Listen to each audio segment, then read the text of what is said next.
I also see that you advising people in their public speaking, in addition to being a professional public speaker yourself.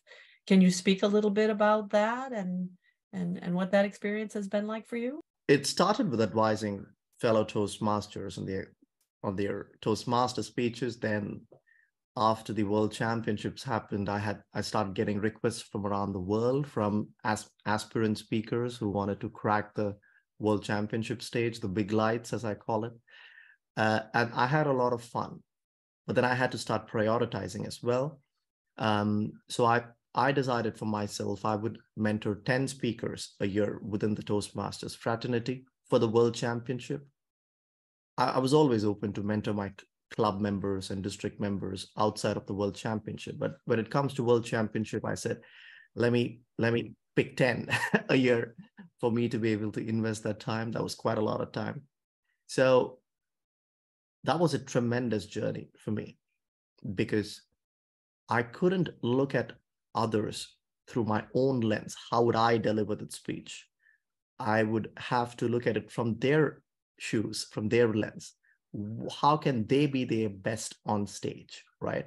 So it was as much about holding back my instincts as much about advising them.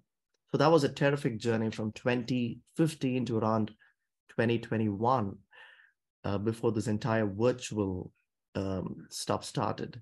There's a lot of mentoring and physical in-person mentoring, etc. But what it blossomed into was the mentoring I started doing outside of Toastmasters.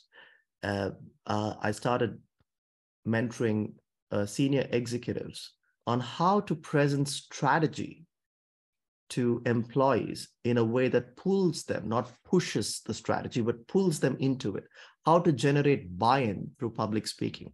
How do you speak to investors when you're seeking capital? How do you convey difficult messages to employees? How do you do town halls more effectively in organizations? How do you speak to the media, being authentic, at the same time being tactful?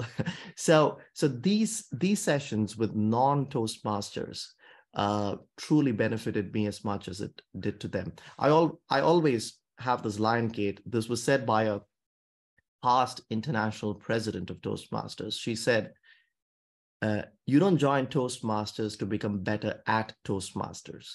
You join Toastmasters to become better outside of Toastmasters.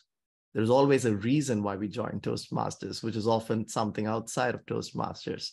So I love telling members that have something solid that you want to become better at, even outside of Toastmasters, so that you don't get entangled within the system of Toastmasters.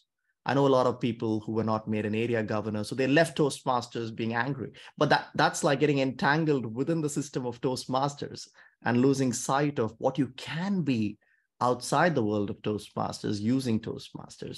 So I think this combination has helped me a lot in my own journey.